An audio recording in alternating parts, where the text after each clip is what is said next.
Now, the new series has only been on Netflix for a couple of weeks, but already season 4 of The Crown has certainly got everybody talking.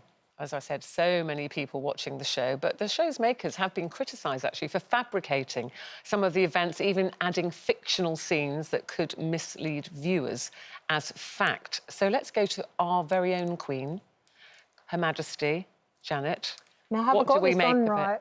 I've noticed, I'm watching it avidly, I've noticed that the Queen always has her headscarf flatter on the top. What?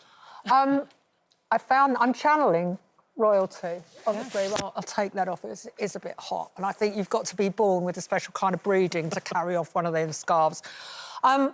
It's not bothered me at all, the fact that the Crown takes real events from our recent history and then dramatises them, because there's been a tradition on television over the last few years of using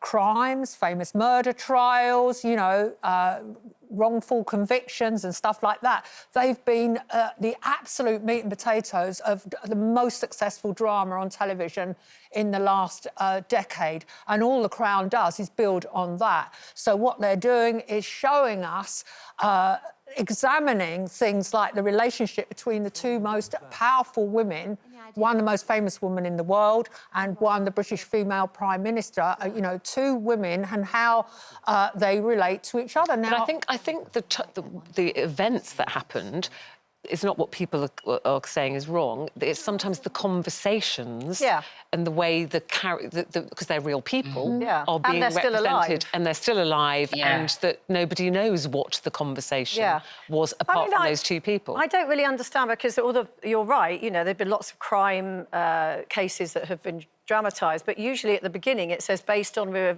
events, but some of the scenes have been imagined for dramatic purpose or whatever. And The Crown doesn't have that. And I think if they just put that at the beginning of it, then it would cover it. Because, you know, it is kind of...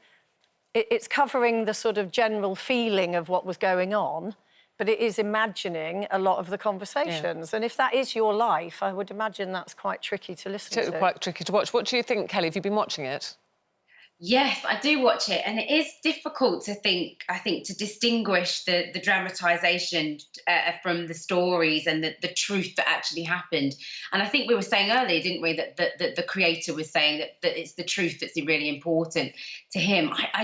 I find it really difficult. I think it's a really fine line. For me, watching it as an actress, I'm loving the storylines, I'm loving who they've cast to play these people that I've idolised or watched, or, you know, for me, Diana is the people's princess and will always be, and so I've loved watching, you know, their adaptation of her. But I do think it's quite dangerous in some ways, because we're looking at the relationships and the intricacies, and, like you say, the conversations that happen between people, and we're thinking that those actual conversations took place, and that isn't always the case. And I think that can be quite dodgy ground to tread on. But I don't think you expect a drama to... you should look at it as a soap opera, really, because it's got an amazing cast of characters. I mean, it is just like Emmerdale or Hollyoaks with better hats. So, you know... Well, so many people are watching. It's interesting views, but